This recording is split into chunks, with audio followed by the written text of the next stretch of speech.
नमस्कार, मैं doctor Manju Bhargavi language tutorial में आप सभी का हार्दिक स्वागत करती हूँ।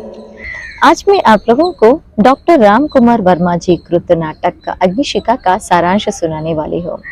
अग्निशिखा एक ऐतिहासिक नाटक है जिसे 3 भागों में विभाजित किया गया है।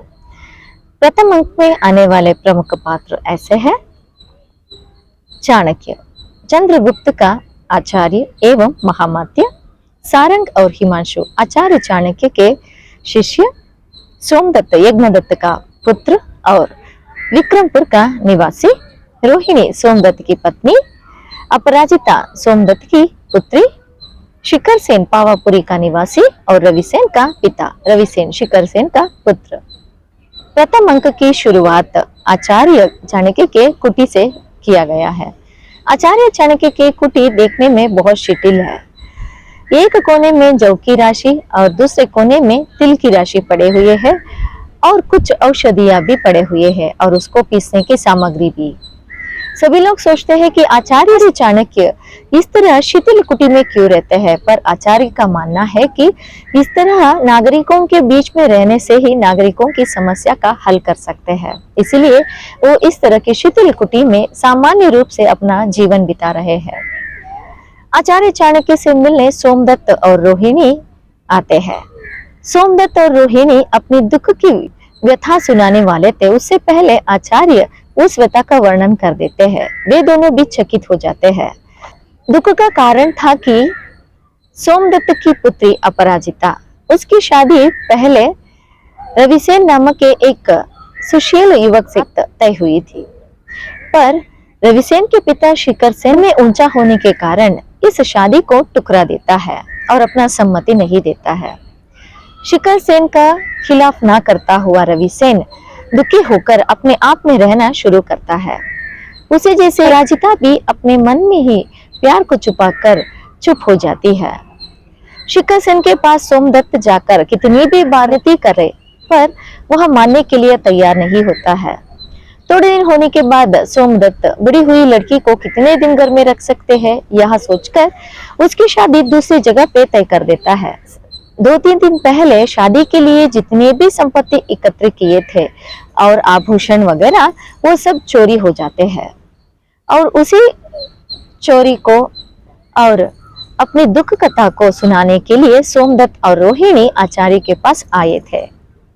आचार्य कहते हैं कि नागरिकों की समस्या को सुनने के लिए उन्होंने बहुत सारे गुप्तचरों को नगर में छोड़ रखा है और उनकी वजह से ही आचार्य को नागरिकों की समस्या जल्दी पता लग जाता है और उसको सुलझाने के लिए आसान होता है। आचार्य चाणक्य कहते हैं कि उनकी खोई हुई संपत्ति जल्दी मिल जाएगी अगर चोर अभी तक आत्महत्या नहीं किया हुआ तो, और बताता है कि चोरी का दंड तो बहुत कठिन है। चोरी का दंड में अपराधी के दोनों हाथ काट दिए जाएंगे। और आचार्य बताते हैं कि संपत्ति को चोरी किया व्यक्ति और कोई नहीं, रविसेन है। उसी समय शिखरसेन का प्रवेश होता है। शिखरसेन एक वृद्ध है। उसको देखते ही सोमदत्त और रोहिणी बोलने लगते हैं कि यही है शिखरसेन, जिसकी वजह से हमारी बेटी की शादी रुक गई थी। तब आचार्य रोहिणी और सोमदत्त को समाधान करते हैं और शिखरसेन को समझाते हैं कि आपने शादी को क्यों रोका। अगर रोकने का कारण पद ही है तो कहते हैं पद की श्रेष्ठता स्थायी नहीं है नागरिक, वह आज है कल नहीं है। तो पद की श्रेष्ठता क्या महत्व रखती है? आचार और संस्कार की श्रेष्ठता मानव जाति के किसी भी व्यक्ति में हो सकती है। इस तरह आचार्य चाणक्य शिखरसेन को समझाते हैं और आचार्य के बात को मानकर शिखरसेन अपनी का एहसास करने लगता है। शिखरसेन कहता है कि थोड़े दिन पहले उसकी शादी जैसे मैंने रुकवा दिया था, उससे शायद वह दुखी होकर अपने आप में रहने लगा था और 2-3 दिन पहले से वह गायब हो गया है। अभी मुझे अपने पुत्र ढूंढ कर दीजिए। अगर वो चाहे तो किसी से भी शादी कर ले, मैं उसके लिए मना नहीं करने वाला हूँ। आचार्य बताते हैं कि हाँ, आपका बेटा मिल सकता है अगर उसने आत्महत्या नहीं की है तो। आचार्य कहते हैं कि रविसेन ने आत्महत्या का प्रयास किया है और वह पकड़ा गया है और कहते हैं कि आत्महत्या का प्रयास करके पकड़े जाने का दंड यह होगा कि उसके सिर पर बिना सिर के शव का चित्रण अंकित किया जाएगा। शिखर सेन, सोमदत्त, रोहिणी आचार्य के इस दंड नीति से थोड़ा भयभीत होते हैं, कारण रवि सेन बहुत अच्छा लड़का था, उसने अनजाने में कुछ ऐसा कर दिया है। सोचकर वे लोग बताते हैं कि हम लोग अपना जो समस्या है उसको बताने आए थे, तो हम लोग अपनी बात को वापस ले लेंगे, आप कृपया रवि सेन को माफ कर दे। पर आचार्य की दंड नीति इसे मानने के लिए तैयार नहीं होती है। आचार्य कहते हैं कि आप लोग निरीक्षा कक्षा में जाकर बैठिए, तो उन लोगों को निरीक्षण कक्षा में बिठा दिया जाता है। रवि सेन आत्महत्या करते समय पकड़ा जाता है, तो उसे आचार्य के शिष्य लेकर आके आचार्य के सामने रखते हैं। रवि सेन आचार्य के सामने अपनी दोनों गलतियों को मान लेता है, एक चोरी का और दूसरा आत्महत्या का प्रयास उसने किया था। आचार्य के दंड विधान भी सुन लेता है और कहता है कि मेरे लिए आप जो भी दंड देंगे मैं उसे भुगतने के लिए तैयार हूँ। आचार्य कहते हैं कि ठीक है, तुम्हारा विचारण आगे और भी किया जाएगा और तुम अभी जाके दूसरे निरीक्षण कक्षा में बैठ सकते हो।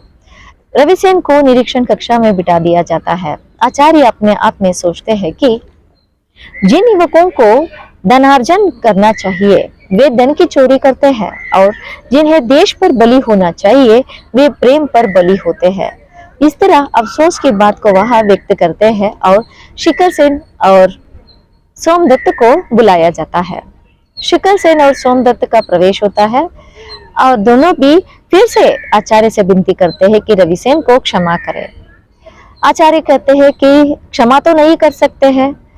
फिर सोमदत्त कहता है कि आपकी दंड नीति में थोड़ा सा तो माफ किया जा सकता है, इसीलिए आप थोड़ा सोचिए। आचार्य चाणक्य कहते हैं कि रवि सेन के लिए जो बताया गया था चोरी के अपराध का दंड उसे वापस ले लेंगे, पर उसके बदले रवि सेन को 450 पण आर्थिक दंड देना पड़ेगा, और आत्महत्या का दंड को भी वो माफ करने के लिए तैयार है, पर उसके बदले रवि सेन को अलग सा 1,000 पण आर्थिक दंड देना पड़ेगा। शिखर सेन और सोमदत्त सिद्ध होते हैं कि रवि सेन के लिए जो निगदित किया गया है उसे वही लोग भरने के लिए तैयार है, पर आचार्य कहते हैं कि उस दंड को अपराधी को ही भुगतना पड़ेगा। रवि सेन को बुलाया जाता है। रवि सेन सभी के सामने शर्मिंदा होता है, अपने आप को अपराधी समझता है कि उसने इस तरह अपराध करके अपने पिता को आचार्य के सामने प्रस्तुत करवाना पड़ा। आचार्य कहते हैं कि तुम्हारे सारे दंड को माफ किया जाएगा, उसके बदले तुम्हें इतने पणों का आर्थिक दंड देना पड़ेगा। मैंने माफ इसलिए किया कि सोमदत्त और रोहिणी तुम पर बहुत विश्वास करते हैं। अपराजिता जो मुग्ध है तुम्हारी प्रेम के लिए आकांक्षा रखी इंतजार कर रही है, उसके लिए, उसकी सौभाग्य के लिए। साथ में शिखर सेन उस वृद्धावस्था में रवि सेन शिक्षार्थ न देख सके, इन लोगों को देखकर आचार्य रवि सेन के दंड विधान में बदलाव लाते हैं। रवि सेन को 6 महीने का अवसर दिया जाता है और उससे 6 महीने के अंदर ही उसे इतने सारे पणों को एकजुट करके मेहनत से काम करके राजकोष में भरना पड़ेगा। यही शिक्षा निगदित हो जाती है। अंत में आचार्य यज्ञ करने के लिए निकलते हैं और कहते हैं कि दंडित व्यक्ति और दंड देने वाला व्यक्ति समान रूप से यज्ञ में प्रवृत्त होगा, यह जीवन यज्ञ है।